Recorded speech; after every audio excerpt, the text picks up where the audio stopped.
Halo semuanya, aku Selvina dan ini hari ke-18 aku melaksanakan challenge berani bicara. Ini aku masih di tempat yang sama kayak sebelum-sebelumnya, yaitu di musola samping tempat makan, samping ruang makan.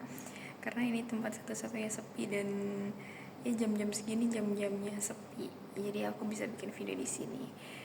Terus kalau kemarin aku udah bahas tentang buku bacaan, bukunya karena buku dalam aplikasi ya, jadi aku sebutnya bacaan yang bisa bikin aku pengen baca lagi walaupun itu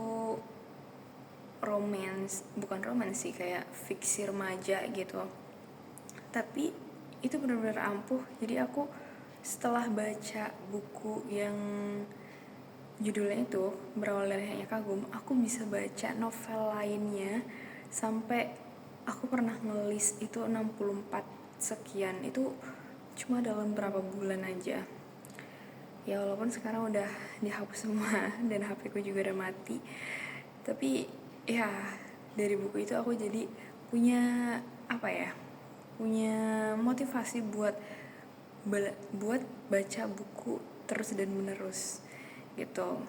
Terus kalau kemarin juga aku udah sempet bilang kalau aku suka baca Terelia, tapi bukan hari ini sih, udah beberapa hari ini aku baca buku Berpikir dan Berjiwa Besar. Sebelumnya juga aku udah pernah bahas kan kayaknya, itu tentang yang kayak pemikir kecil itu dia menggunakan kalimat atau frasa atau kata yang menyulitkan pendengarnya gitu, yang kedengarannya tinggi tapi ternyata itu menyulitkan pendengarnya.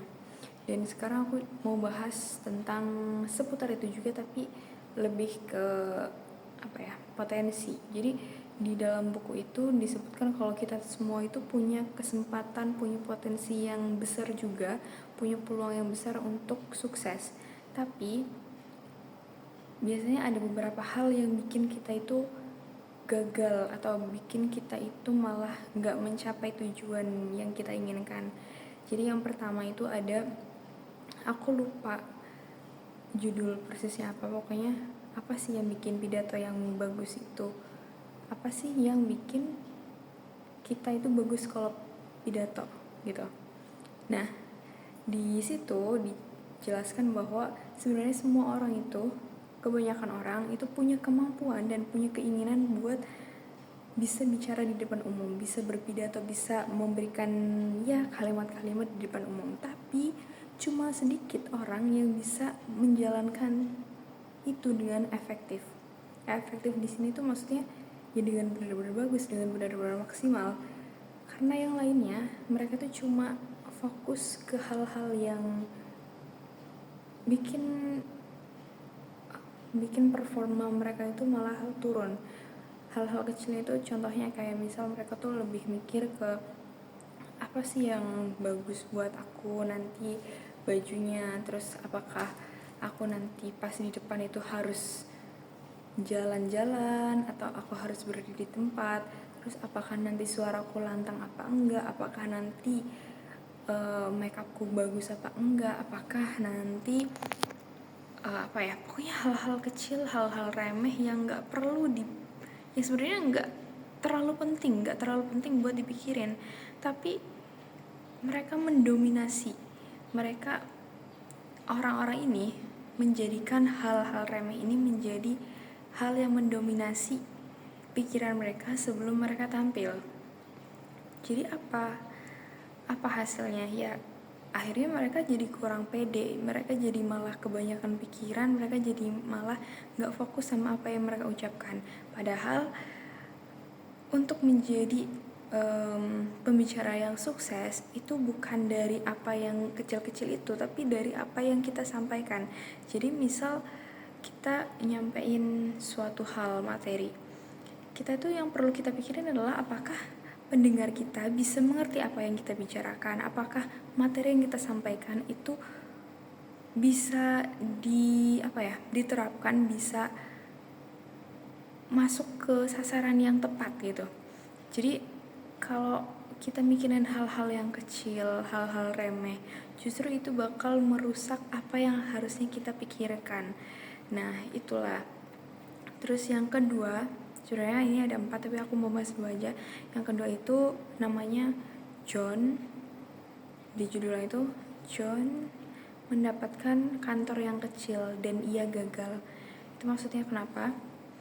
Jadi di situ John itu dia ditempatkan sama atasannya di kantor yang lebih kecil daripada teman-temannya. Jadi ada 4 orang dan John ini ditempatkan di kantor di tempat yang paling kecil, dan itu bikin dia itu ngerasa, kok aku ditempatin di yang kecil? Apakah itu tanda dari kegagalannya dia? Apakah karena dia jelek, dia performanya jelek, jadi dia ditempatin di yang kecil gitu? Terus selama bekerja itu, jadi dia itu nggak fokus ke apa yang harus dia kerjakan, bukan fokus buat meningkatkan performa perusahaan, tapi gimana caranya biar teman-temannya yang lain itu sama-sama jatuh gitu, sama-sama gagal. Dan itu bikin John sendiri yang malah jadi gagal, karena akhirnya atasannya itu tahu kayak John itu nggak ada perubahan, malah makin menurun karena dia itu nggak fokus sama apa yang dia harusnya kerjakan. Dia itu malah fokus menjatuhkan orang lain. Jadi ini juga jadi catatan kalau kita itu nggak perlu mikirin orang lain. Dan di situ disebutkan juga bahwa ternyata atasan itu nggak tahu juga tempat-tempat tempat-tempat yang dipilihkan itu luasnya sama, apakah ada yang lebih kecil atau gimana. Jadi benar-benar atasan itu milihin tempat buat John dan rekan-rekannya itu yang memang ngacak aja, nggak ada pikiran bahwa John ini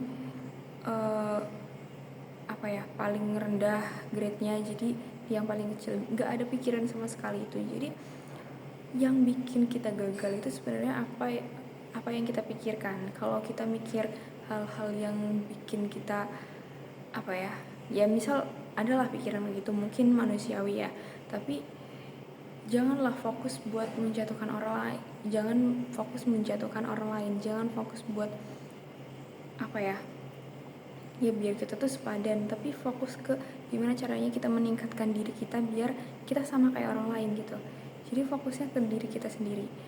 Itu juga sama kayak aku pas yang aku bilang hari Jumat kalau nggak salah, itu tentang kita itu nggak bisa mengontrol orang lain, tapi kita bisa mengontrol diri sendiri.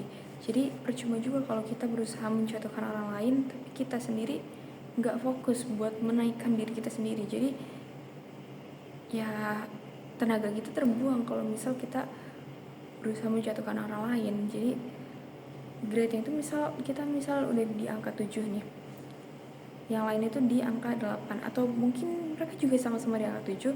Terus si John ini yang di angka 7 itu berusaha untuk menjatuhkan yang ABC yang sama-sama di angka 7. Padahal yang ABC ini mereka berusaha buat naik. Jadi misal pun si John ini